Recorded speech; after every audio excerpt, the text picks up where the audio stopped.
Alhamdulillahirabbil alamin wassalatu wassalamu ala asrofil anbiya wal mursalin sayyidina Muhammadin wa ala alihi wa sahbihi ajmain. Yang terhormat rekan-rekan guru, yang terhormat tenaga pendidikan, terima kasih atas waktu yang diberikan untuk saya membantu saya dalam proses pendidikan calon guru penggerak angkatan 11. Pertama-tama, marilah kita panjatkan puji syukur kita kehadirat Allah Subhanahu wa taala yang telah memberikan kita nikmat iman, nikmat sehat, sehingga pada pagi hari ini kita bisa berkumpul di tempat ini dalam kegiatan aksi nyata destinasi budaya positif. Ya, tidak lupa juga kita aturkan selawat dan salam atas junjungan Nabi besar kita Muhammad Sallallahu Alaihi Wasallam. Marilah sejenak kita berselawat, semoga kita selalu mendapatkan syafaat beliau. Allahumma sholli ala sayyidina Muhammad wa ala ali sayyidina Muhammad. Baiklah Bapak Ibu guru hebat, jadi kegiatan kali ini adalah dalam rangkaian untuk memenuhi salah satu tugas saya dalam bentuk aksi nyata di modul 1.4. Aksi nyata destinasi budaya positif ya. Destinasi itu bisa diartikan saya memberikan informasi kepada Bapak Ibu hebat, kemudian Ibu guru mendapatkan informasi tersebut, selanjutnya bisa Ibu guru terapkan di sekolah kita ya. Ketika Bapak Ibu mendengar kata budaya positif, apa sih yang terbersit di pikiran Bapak Ibu? Bisa dijawab? Siapa yang berkenan? Ya. Silakan Bu. Kebiasaan yang baik. Kebiasaan baik bagus. Ada lagi Bapak Ibu yang mencoba untuk menanggapi? Ya. Ya. Kebiasaan positif ya yang dilakukan oleh guru maupun siswa yang ada di SDN 1 Teros. Iya, betul sekali ya Bapak Ibu ya. Jadi budaya positif itu adalah kebiasaan-kebiasaan, nilai-nilai, keyakinan yang akan kita terapkan kepada anak didik kita. Next, Bu Guru. Ya. Ya, apa sih tujuan kita memahami budaya positif? Di sini ada 3 yang saya simpulkan ya, agar kita yang pertama agar guru mengetahui bagaimana cara menuntun dan mengarahkan anak didik dalam menumbuh kembangkan karakternya. Yang kedua, agar guru mampu menyelesaikan permasalahan tanpa mengintimidasi dan menjatuhkan salah satu pihak. Yang ketiga, agar terwujud lingkungan sekolah yang positif, yaitu suasana aman, nyaman, dan tentram. Nah, di sini selanjutnya dipaparkan seperti yang pemahaman Ibu guru yang tadi, pengertian dari budaya positif itu seperti terpampang dalam slide saya ya. Menurut Kamus Besar Bahasa Indonesia, itu kebudayaan berasal dari kata budaya yang memiliki arti pikiran, akal budi ya. Berbudaya artinya memiliki budaya. Sedangkan kebudayaan adalah hasil kegiatan dan penciptaan batin akal budi manusia seperti kepercayaan, kesenian, dan adat istiadat. Nah, budaya positif itu sendiri adalah nilai-nilai, keyakinan-keyakinan, dan kebiasaan-kebiasaan di sekolah yang berpihak pada murid agar murid dapat berkembang menjadi pribadi yang kritis, penuh hormat, dan tanggung jawab. Nah ya, kebiasaan-kebiasaan baik. Next, berikutnya.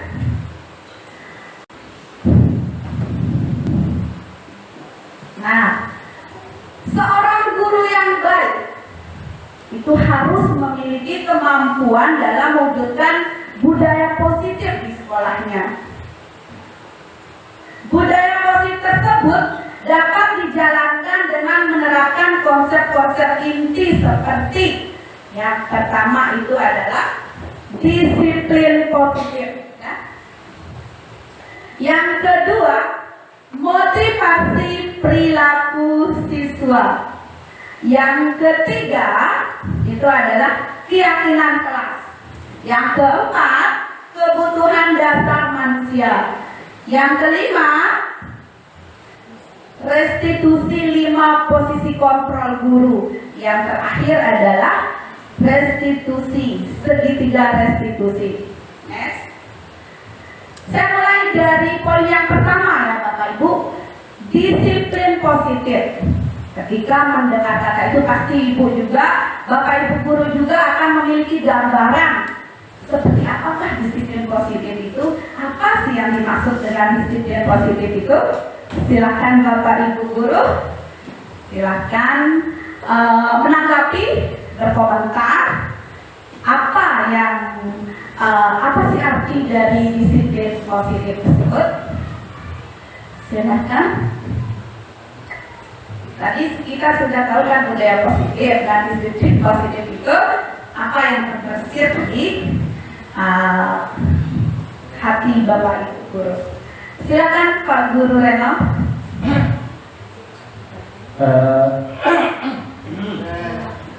Mungkin disiplin positif itu adalah suatu cara untuk menerapkan disiplin di lingkungan sekolah kita, di mana tujuannya itu adalah untuk menumbuhkan terutama motivasi intrinsiknya atau kesadaran diri dari masing-masing siswa, sehingga dia melakukan tindakan-tindakan disiplin itu atau tindakan-tindakan yang baik atau kebiasaan-kebiasaan yang baik itu murni dari kesadaran dirinya sendiri, bukan karena ancaman, bukan karena paksaan atau mungkin untuk mengharapkan imbalan.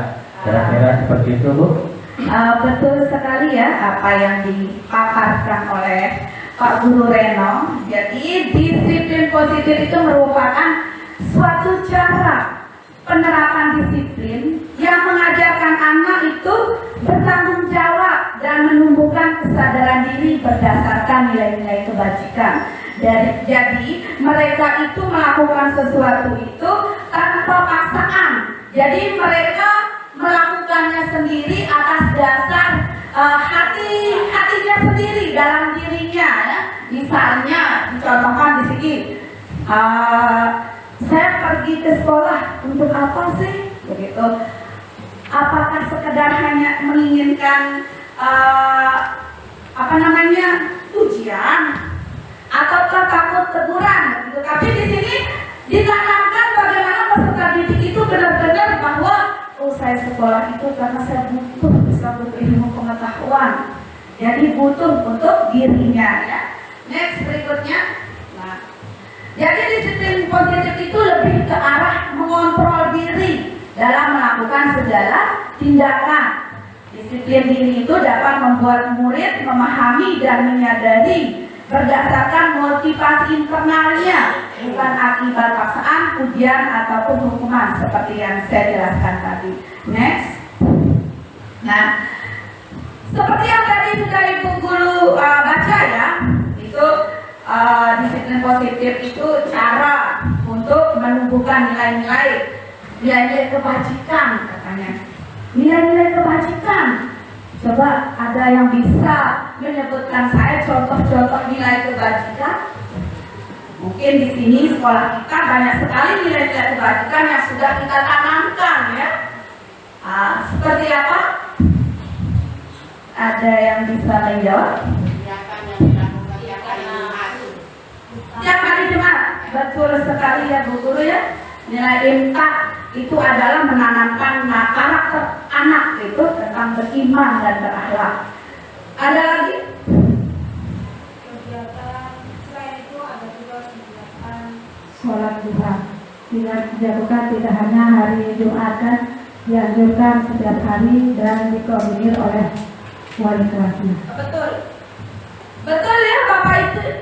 adalah sedikit contoh dari nilai-nilai kebajikan. Di sekolah kita juga adalah budaya 5S, salam, sapa, sopan, santun. Itu juga adalah salah satu nilai kebajikan yang kita tanamkan kepada anak. Bagaimana dalam berbuat, berperilaku, berkata harus sesuai dengan karakter-karakter yang baik ya. Semua nilai kebajikan yang kita contohkan itu, Bapak Ibu ya, itu semuanya tercover dalam dimensi profil pelajar Pancasila ya. Ketika kita menginginkan anak kita tadi seperti hari Jumat, pasti kita akan menuju ke dimensi yang pertama ya, beriman dan bertakwa kepada Tuhan. Yang sedikit contoh dari nilai-nilai kebajikan. Di sekolah kita juga adalah budaya 5S, salam, sapa, sopan, santun. Itu juga adalah salah satu nilai kebajikan yang kita tanamkan kepada anak. Bagaimana dalam berbuat, berperilaku, berkata harus sesuai dengan karakter-karakter yang baik ya. Semua nilai kebajikan yang kita contohkan itu, Bapak Ibu ya, itu semuanya tercover dalam dimensi profil pelajar Pancasila ya. Ketika kita menginginkan anak kita tadi seperti hari Jumat, pasti kita akan menuju ke dimensi yang pertama ya, beriman dan bertakwa kepada Tuhan Yang Maha Esa. Ketika kita di sini menanamkan gotong royong, kerjasama, kolaborasi, setiap hari Sabtu kita melaksanakan kegiatan bersih lingkungan bersama, kita sedang menanamkan karakter bergotong royong ya. Jadi tujuan pendidikan kita itu adalah merangkum ke semuanya ini ya, terkait dengan karakter anak didik kita. Itu harus berpedoman kepada 6 dimensi profil pelajar Pancasila. Yang pertama, beriman dan bertakwa kepada Tuhan Yang Maha Esa, mandiri, berkebinekaan global, bergotong royong, kreatif dan bernalar kritis. Next. Saya lanjut ke motivasi perilaku manusia. Kata motivasi ya, motivasi. Ada yang bisa menjabarkan saya apa sih maksud dari kata motivasi?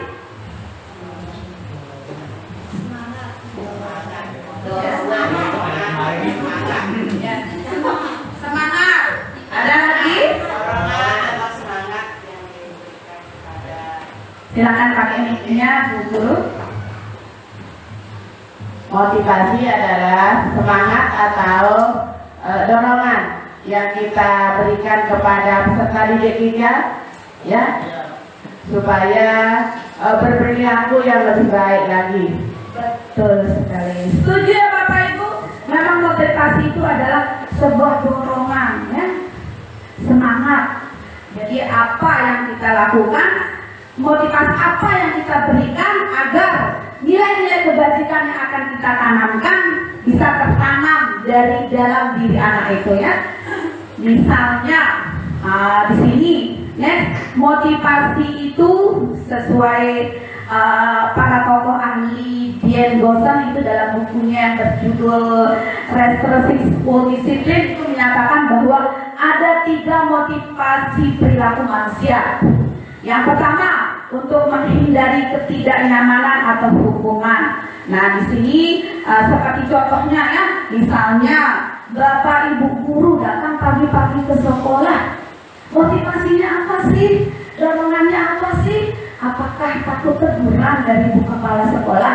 Nah, kalau dia seperti itu, ibu pasti berada di poin 1 ya.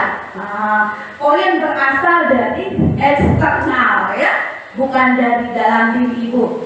Kemudian yang kedua, jika tujuan Bapak Ibu guru berangkat pagi ke sekolah hanya ingin mendapat pujian atau reward dari pimpinan, ibu masuk ke kategori 2 ya, untuk mendapatkan imbalan atau penghargaan. Yang ketiga, nah, untuk menjadi orang yang mereka inginkan dan menghargai diri sendiri dengan nilai-nilai yang percaya. Di sini saya contohkan seperti misalnya datang ke sekolah murni karena ingin memenuhi kebutuhan atau ingin memenuhi kewajiban sebagai ASN yang patuh akan etika, kode etik sebagai guru. Jadi ini yang penting atau perlu kita terapkan dalam diri kita, dalam diri kita juga ya. Nomor 3 itu motivasi internal. Bagaimana apa yang harus kita lakukan itu benar-benar dari dalam diri kita, tidak mendapat tidak hanya dari pengaruh orang lain, dari pengaruh diri sendiri. Next berikutnya Bayu. Nah di sini terkait tadi ketika kita melakukan motivasi kita karena takut hukuman atau konsekuensi ya. Di sini saya jabarkan perbedaan antara hukuman dan konsekuensi. Hukuman itu bersifat tidak terencana ya atau tiba-tiba. Itu anak atau murid tidak tahu apa yang akan terjadi dan tidak dilibatkan. Hukuman bersifat satu arah dari pihak guru yang memberikan dan murid hanya menerima satu hukuman tanpa melalui suatu kesepakatan ya. Kemudian konsekuensi itu sudah terencana atau sudah disepakati, sudah dibahas dan disetujui murid dan guru. Umumnya bentuk-bentuk konsekuensi dibuat oleh pihak guru dan sekolah. Pasti kita tahu sebagai guru ya apa pembeda antara hukuman dan konsekuensi ya. Contoh hukuman itu misalnya ada peserta didik kita melanggar sebuah aturan atau bertengkar berkelahi, kita di lapangan di bawah terik matahari. Kalau konsekuensi itu sudah terencana, sudah disepakati ya. Misalnya kita di kelas punya aturan ya, membentuk sebuah kesepakatan. Jadi konsekuensinya apa? Jadi sudah kita sepakati seperti apa gitu ya. Oke, next berikutnya. Nah, di sini keyakinan sekolah.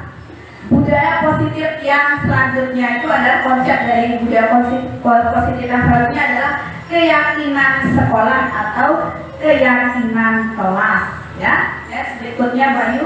Nah, jadi di sini guru berperan dalam mewujudkan terbentuknya keyakinan kelas atau sekolah dengan adanya kesepakatan antara guru dan murid. Jadi keyakinan kelas itu dibentuk berdasarkan kesepakatan Bapak Ibu ya. Jadi dalam satu kelas itu ada guru, ada murid. Jadi kita membentuk sebuah kesepakatan sehingga membentuk sebuah keyakinan dari peraturan-peraturan atau nilai-nilai yang ingin kita kembangkan di kelas, kita sepakati, kemudian kita tulis dalam sebuah keyakinan kelas ya. Next. Nah, keyakinan sekolah atau kelas itu adalah berupa pernyataan-pernyataan universal yang mudah diingat dan dipahami dan harus diterapkan di lingkungan sekolah atau di kelas ya. Lingkungan paling kecil itu di kelas ya. Next. Nah, di sini langkah-langkah dalam membentuk keyakinan kelas. Jadi ini saya minta dipraktikkan ya Bapak Ibu ya. Jadi kita di kelas itu kita memiliki suatu pedoman begitu untuk membatasi atau menumbuhkan nilai-nilai karakter pada anak didik kita. Jadi langkah-langkahnya pertama itu ya, pertama ya kita sepakat dulu apa kita membuat keyakinan kelas dengan siswa kita, kemudian mempersilahkan warga sekolah atau murid untuk bercurah pendapat tentang peraturan yang disepakati. Kita minta siswa kita menulis peraturan-peraturan apa sih yang mereka inginkan di kelas mereka ya. Jadi setiap kelas itu berbeda-beda Ibu Guru ya, sesuai dengan situasi kondisi kelas kita. Yang kedua itu mencatat semua masukan para murid. Bisa menggunakan sticknote Bapak Ibu ya, bagikan anak-anak, tuliskan apa yang mereka inginkan, peraturan seperti apa yang mereka inginkan, kemudian ditempel di papan ya. Nah sesudah terbentuk, pasti mereka menulis kalimat-kalimat negatif ya. Dilarang membuang sampah, dilarang mengejek teman. Nah, kalimat-kalimat seperti itu kita buat menjadi kalimat positif ya. Kenapa sih harus kalimat positif? Ya karena mereka supaya terbiasa dengan aura-aura positif ya, dengan sikap-sikap atau kata-kata positif dalam diri mereka. Next. Setelah itu, next slide. Tinjau kembali. Nah, secara bersama-sama sudah dilakukan ya. Kemudian setelah itu, setelah selesai dibuat, boleh dibuat dalam bentuk poster atau membuat sendiri sesuai kreasi Bapak Ibu. Kemudian ditandatangani ya oleh semua warga kelas, ibu guru, murid ya. Kemudian dipajang di tempat yang mudah dilihat. Next. Nah, ini adalah contoh keyakinan kelas yang sudah saya buat ya, simpel sederhana Bapak Ibu, tapi sedikit tidak dapat menumbuhkan perilaku positif ke anak didik kita. Tapi butuh proses ya Bapak Ibu, namanya juga memulai, tidak mudah merubah karakter anak, tidak mudah secara langsung gitu kita menginginkan apa seperti kita inginkan, bertahap ya. Kadang mereka lupa, tapi mereka saling ingetin bu guru ini sudah melanggar keyakinan kelas. Jadi mereka sedikit tidak sudah dalam diri mereka mengetahui apa yang sudah menjadi kesepakatan atau keyakinan kelas mereka. Next. Oke. Mungkin dari tadi Bapak Ibu guru capek ya mendengar saya, kita isi briefing dulu. Siap? Ya, oke.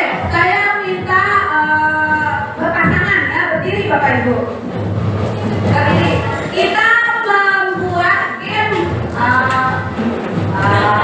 Kalau ini ada yang jadi yang ditangkap, ada yang ditangkap ya. Oke, ya, oke. Ini ya kan. Berdiri ya Bapak Ibu. Oke, yang tidak ada pasangan silakan cari. Yang satu yang ditangkap, yang lain tangannya di luar. Oke, ini ya. Ketika saya mengatakan jauh, direndahkan tangannya, yang lain tangkap di wajah ya. Jauh, tangkap. Yang ditangkap harus tenang ya, supaya tidak ditangkap. Oke, ya.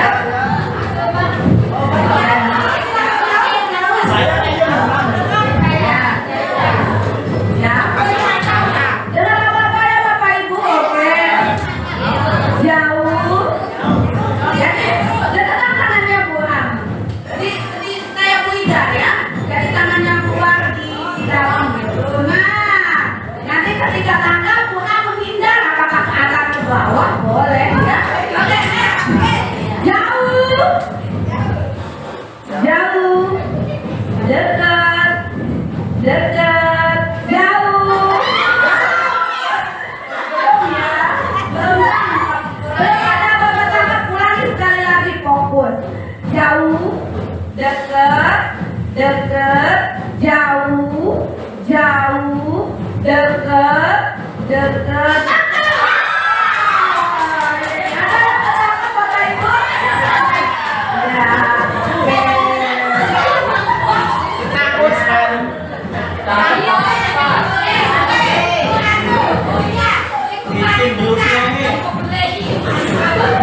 Oke Bapak Ibu, terima kasih Bapak Ibu.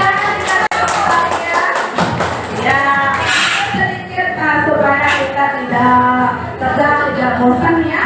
Sepertinya guru-guru saja perlu motivasi, perlu briefing untuk menambah semangat, apalagi anak-anak kita guru ya. Oke, lanjut ya, next. Kebutuhan dasar manusia ya. Setiap kita sebagai manusia pasti punya kebutuhan Bapak Ibu ya. Kebutuhan dasar bisa saya minta Bapak Ibu siapapun itu silakan memberikan tanggapan terkait apa saja sih bentuk kebutuhan dasar manusia. Satu, lah ya, karena kita Bu Guru, silakan Bu Guru membantu luar biasa. Dasar adalah uang. Silakan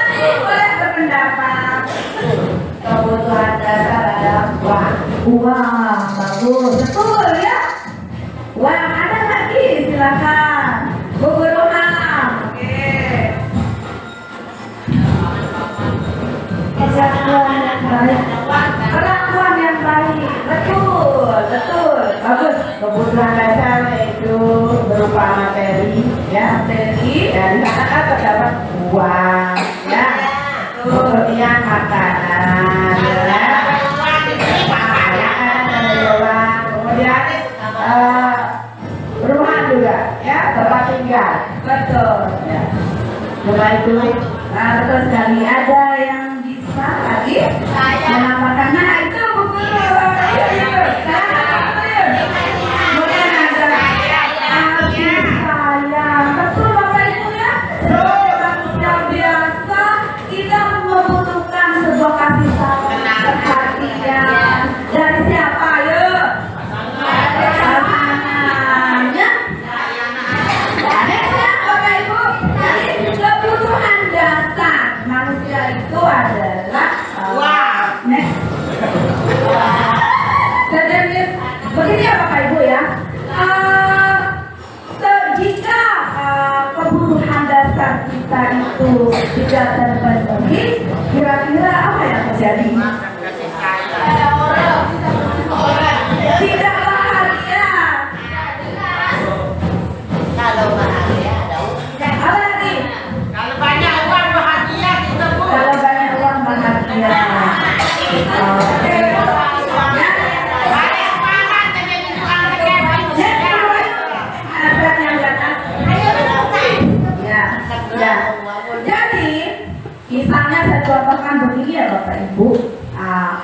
Bapak terutama bapak ini melihat istrinya di rumah uring-uringan, marah-marah terus, ngoceh-ngoceh terus. Ada uang. Pasti itu ada kebutuhan mereka yang tidak terpenuhi. Kalau terpenuhi pasti aman, nyaman, bahagia, senang ya. Nah, begitu juga dengan anak didik kita Bapak Ibu ya. Ketika seorang murid melakukan suatu perbuatan yang bertentangan dengan nilai-nilai kebajikan atau melanggar peraturan, hal itu sebenarnya karena mereka gagal memenuhi kebutuhan dasar mereka ya. Oke, next. Pada dasarnya kebutuhan dasar manusia itu ada 5 Bapak Ibu ya. Yang pertama bertahan hidup. Seperti yang tadi Bu Guru mencontohkan uang untuk membeli makanan, membeli minuman, Buat rumah. membeli pakaian, rumah ya. Seperti itu untuk apa? Untuk bertahan hidup ya. Kemudian yang kedua, kasih sayang dan rasa diterima. Kemudian yang berikutnya kebebasan, kemudian kesenangan, dan kebutuhan dasar yang terakhir adalah penguasaan. Next. Penjelasan dari kebutuhan masing-masing bisa kita lihat di slide ya. Nah, kebutuhan bertahan hidup atau survival adalah kebutuhan yang bersifat fisiologis. Misalnya kesehatan, rumah, makanan ya. Kemudian kasih sayang, kebutuhan untuk disayangi dan diterima, meliputi kebutuhan akan hubungan dan koneksi sosial, kebutuhan untuk memberi dan menerima kasih sayang ya. Next. Yang berikutnya penguasaan, kebutuhan pengakuan atas kemampuan. Jadi di sini itu anak itu menginginkan sebuah pengakuan bahwa itu mereka memiliki kompetensi ini, memiliki penguasaan ini ya. Dia memiliki sebuah prestasi. Jadi mereka ingin pengakuan atau penguasaan, seperti itu contoh kecilnya ya. Yang keempat itu kebutuhan kebebasan. Jadi kebutuhan untuk bebas adalah kebutuhan akan kemandirian, otonomi, memiliki pilihan dan mampu mengendalikan arah hidup seseorang. Next. Yang terakhir, kebutuhan kesenangan ya. Itu adalah kebutuhan untuk mencari kesenangan, bermain, tertawa ya. Bayangkan hidup tanpa ada kenikmatan apapun, jadi betapa menyenangkan ya. Jadi kita juga butuh senang, tertawa, jalan-jalan, happy ya. Oke, seperti itu. Next. Yang nggak punya suami. Nah, saya ada studi nih Bu Guru, ada studi kasus gitu nih. Nah, ini Bu Zuleha, guru wali kelas 6 sedang bingung menghadapi ulas salah satu murid di kelasnya yang bernama Tommy. Beberapa anak telah mengeluhkan Tommy yang seringkali meminta bekal makan siang mereka dengan paksa. Nah, jika Anda, Bapak Ibu guru, menghadapi situasi seperti itu, kira-kira apa yang Bapak Ibu guru lakukan? Kira-kira menurut Anda apa sih alasan Tommy melakukan hal itu? Ada yang bisa berkomentar? Jadi, oke Bu Guru Jihan. Kita menyediakan orang. Kan Tommy ya, Tommy kasus Tommy ya. Ya, betul ya. Nah, Tommy ini mungkin karena pengaruh ekonominya di rumah ya, terus dia nggak bawa uang, terus pas sampai di sekolah dia minta-minta sama temennya, karena keadaan ekonomi lah gitu ya.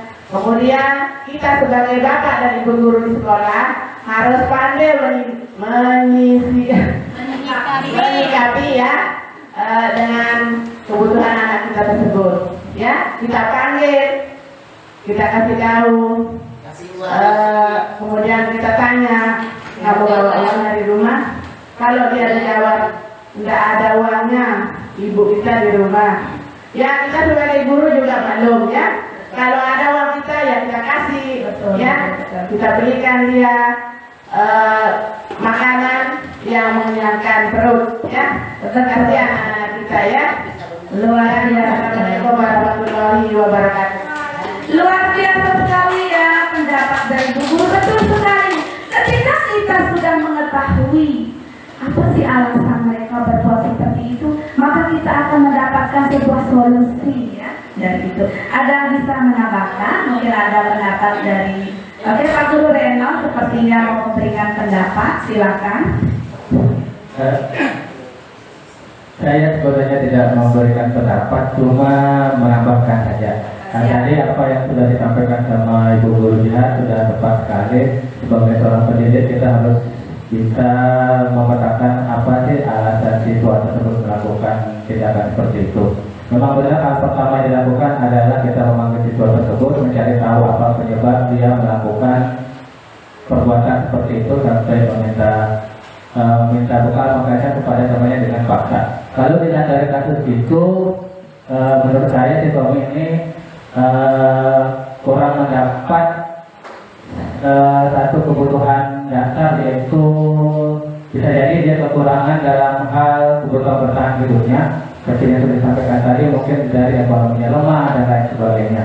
Tapi satu poin di sini, untuk sekarang mungkin hal di kasus Tommy ini mungkin kedepannya tidak akan menjadi masalah untuk kita di sekolah, karena itu merupakan salah satu program dari Capres kita kemarin, akan memberikan makan siang gratis buat anak-anak usia sekolah berdasar. Kira-kira itu saja, Bu. Iya, terima kasih Pak Guru Reno.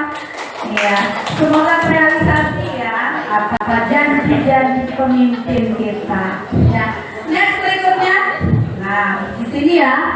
Nah, ada beberapa analisa yang kita lakukan dalam studi kasus yang tadi ya.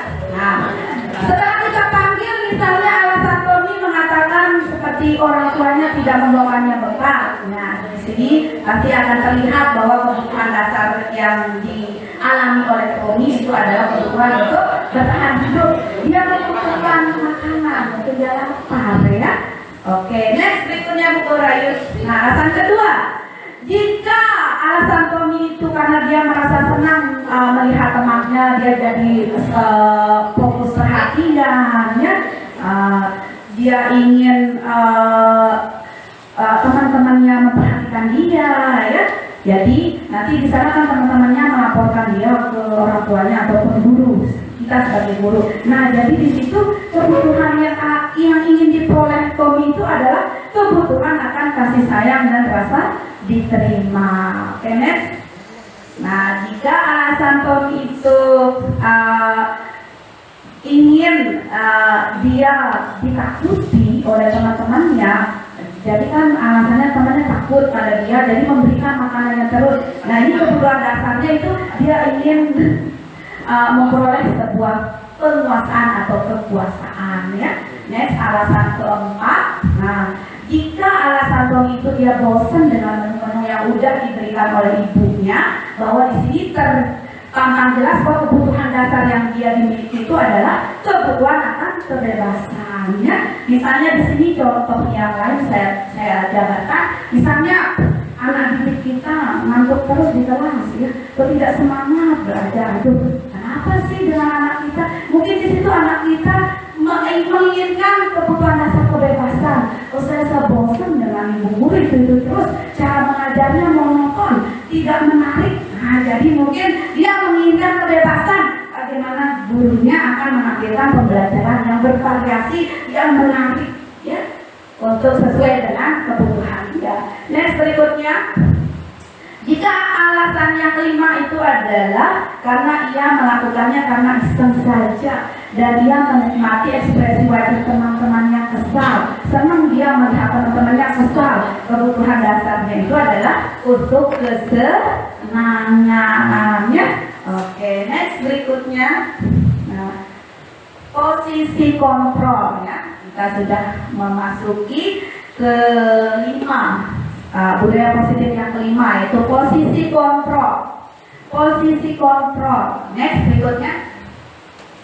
Jadi kita sebagai guru itu memiliki 5 posisi kontrol, Bapak Ibu ya. Yang pertama, jika kita menghadapi sebuah atau anak peserta didik kita yang melakukan perbuatan di luar nilai positif, kita melakukannya atau mengendalikannya dengan cara ada 5 posisi kontrol ya. Di sini yang pertama, guru sebagai penghukum. Di sini biasanya guru itu memberikan sebuah hukuman ya. Nah, itu banyak masih diterapkan ya di sekolah kita.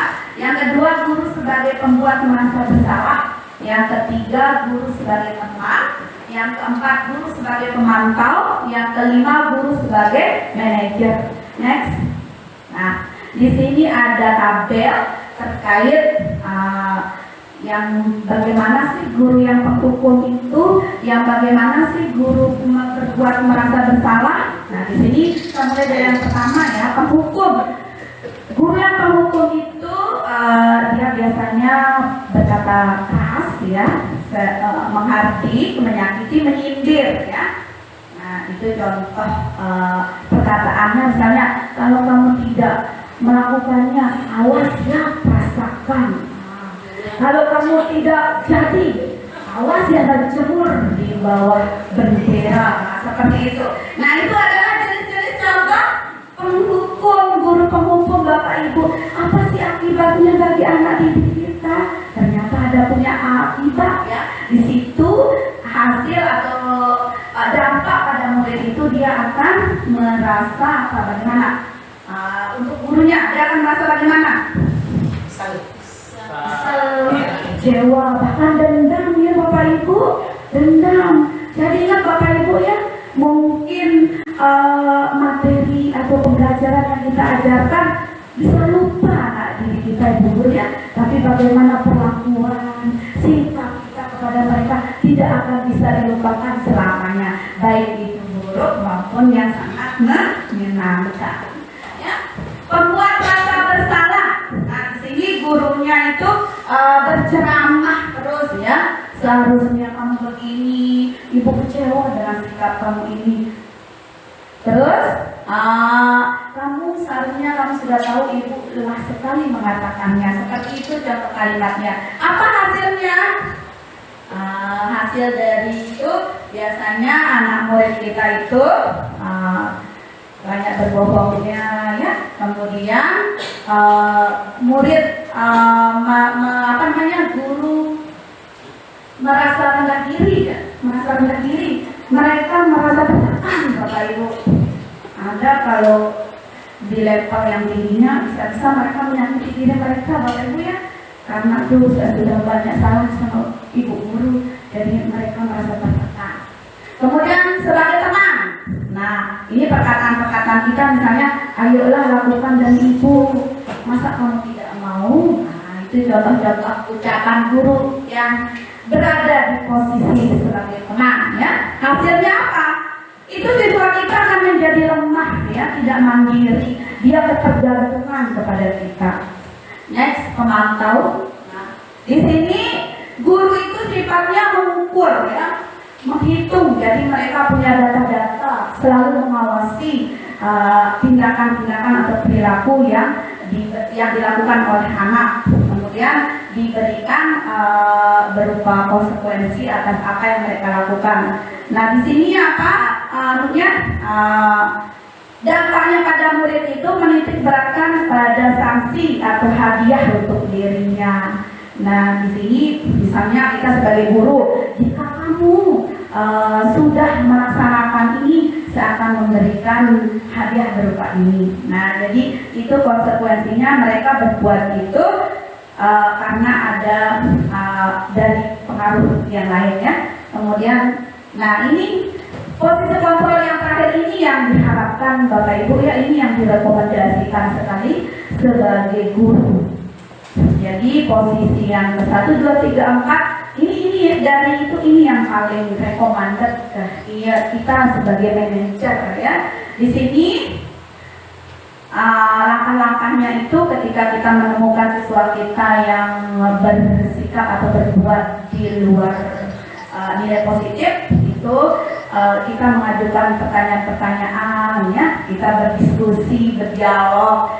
Jadi dalam dirinya itu dia mengakui kesalahannya tanpa kita memvonis mereka benar atau salah ya. Di situ kita menerapkan bahwa manusia itu wajar berbuat salah, tapi bagaimana kamu menyikapinya supaya ini tidak terulang lagi. Jadi akan muncul dalam dirinya itu dia mengakui kesalahannya, tidak mengulanginya, dan mencari solusi atas apa yang dilakukannya. Dia memecahkan sendiri masalahnya ya. Dia mengevaluasi diri, memperbaiki diri. Oke, next berikutnya. Nah, dari kelima itu seperti yang saya katakan tadi, itu manajer ya, sebagai manajer Bapak Ibu ya, semoga kita bisa ya menjadi posisi kontrol seorang manajer. Next berikutnya. Nah, segitiga restitusi. Nah, ini adalah salah satu langkah atau cara kita menyelesaikan masalah sebagai posisi manajer Bapak Ibu ya. Di sini langkah-langkah yang harus kita lakukan. Next, Bu Rayu. Menuju ujung ini Bapak Ibu ya. Nah, tahapan dalam segitiga restitusi yang pertama itu adalah menstabilkan identitas, validasi tindakan yang salah, kemudian menanyakan keyakinan. Next. Nah, saya mulai dari langkah yang pertama, menstabilkan identitas itu dilakukan berdasarkan prinsip bahwa membuat kesalahan adalah bagian dari proses pembelajaran yang nantinya akan menggeser identitas gagal ke arah identitas sukses. Next. Nah, menstabilkan identitas itu bisa Bapak Ibu guru lakukan dengan mengajukan seperti ini pertanyaan-pertanyaannya ya.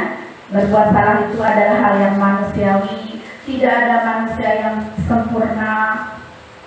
Bapak Ibu tertarik untuk mencari tahu siapa yang benar, siapa yang salah. Jadi kita tidak, kamu ini salah, tidak begitu ya. Jadi bagaimana kita menggali dari cerita-cerita anak didik kita ya. Oke, next.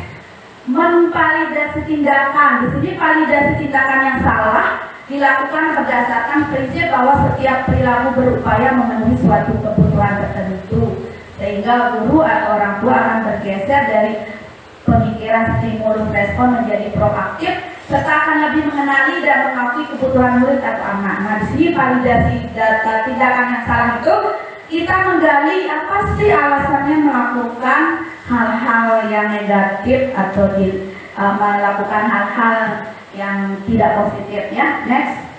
Nah, kamu pasti punya alasan kan mengapa melakukannya, apa penting bagi kamu. Kamu boleh tetap berusaha menjaga sikap itu, tapi Tambahkan sikap lain yang baru. Maukah kamu belajar cara lain untuk mendapatkan yang kamu butuhkan tanpa harus merugikan orang lain, seperti itu. Next, langkah yang terakhir adalah menanyakan keyakinan. Menanyakan keyakinan dilakukan dengan memberikan pertanyaan-pertanyaan bermakna kepada murid untuk memunculkan motivasi secara intrinsik. Nah, misalnya di sini, apakah pertanyaannya ya, next pertanyaannya, apakah kamu masih ingat dengan keyakinan kelas yang kita buat? Kira-kira perbuatan kamu itu sudah mencerminkan keyakinan kelas kita? Keyakinan kelas apa yang kamu tidak punya dalam melakukan sikap negatif tersebut? Jadi kita gali ya, seperti itu. Next, ya. Next, di kesimpulan ya. Jadi seorang guru yang baik itu harus memiliki kemampuan dalam mewujudkan budaya positif di sekolah. Budaya positif tersebut dapat dijalankan dengan menerapkan konsep-konsep inti seperti disiplin positif, motivasi perilaku manusia, keyakinan sekolah, kebutuhan dasar manusia, posisi kontrol restitusi, dan segitiga restitusi. Oke Bapak Ibu, akhirnya kita berada di ujung kegiatan. Tidak ada gading yang tak retak. Mungkin saya ada salah ucapan maupun perbuatan, mohon maaf. Sebelum saya tutup, tapi saya minta refleksi satu orang dong, merefleksi dari apa yang kita sampaikan hari ini dari awal sampai akhir, mungkin secara intinya saja merefleksikan pembelajaran kita. Semoga kita bisa menerapkannya Bapak Ibu ya, mulai dari hal kecil dulu. Oke. Ada yang bisa merefleksikan kegiatan kita? Oke, Fadlu Reno silahkan.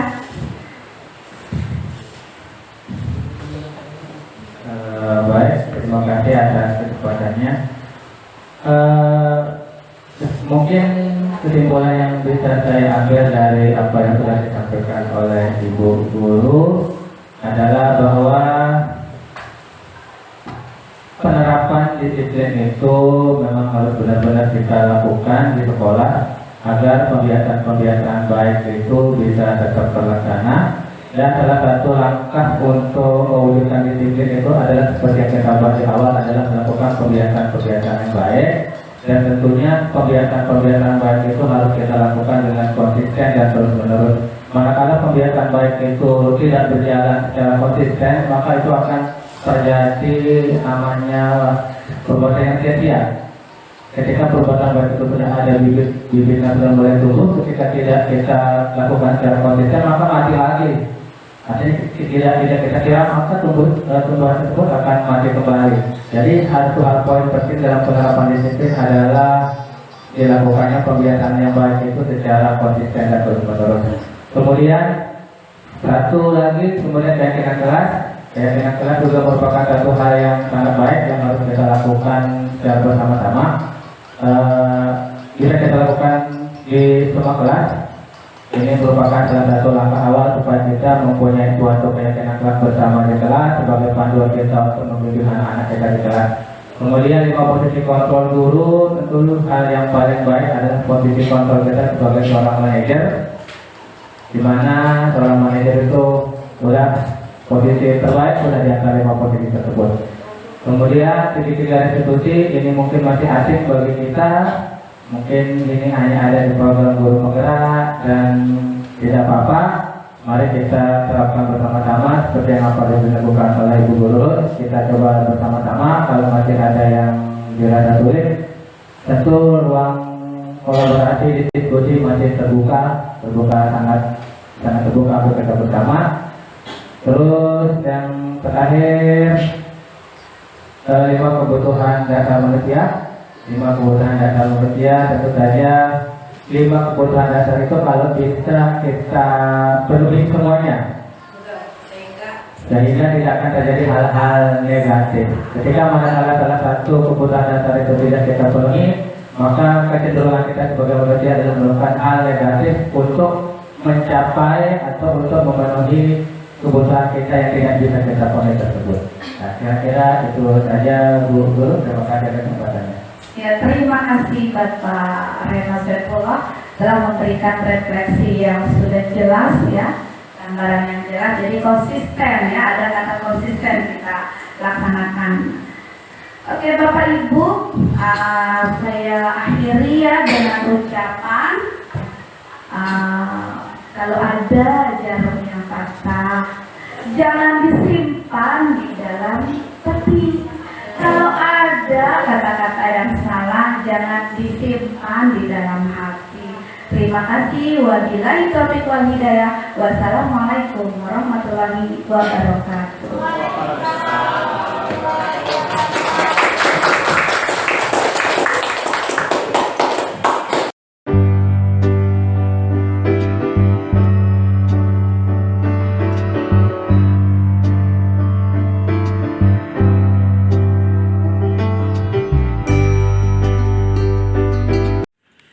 Assalamualaikum warahmatullahi wabarakatuh. Berikut ini ditampilkan video pembuatan keyakinan kelas oleh kelas 6A. Langkah pertama yang dilakukan guru adalah guru menjelaskan tentang keyakinan kelas. Kemudian murid-murid diminta menulis peraturan yang disepakati di kelas. Di sini siswa dibagikan stick note masing-masing satu, kemudian mereka menuliskan peraturan yang mereka inginkan. Siswa menempelkan pendapat mereka mengenai peraturan kelas yang mereka inginkan.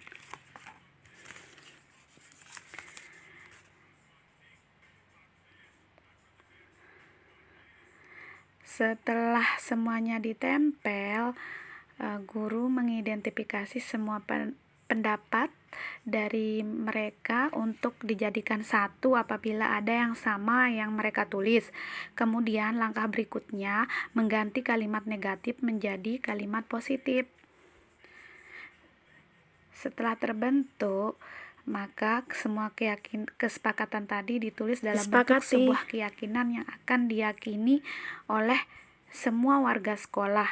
Kemudian setelah ditandatangani bersama.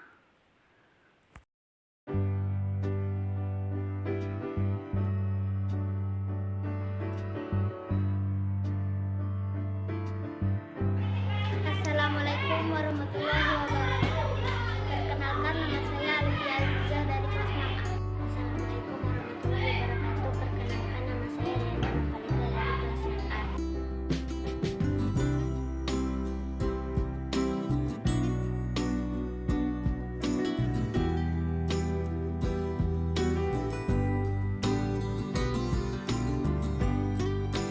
Saya senang sekali. Next.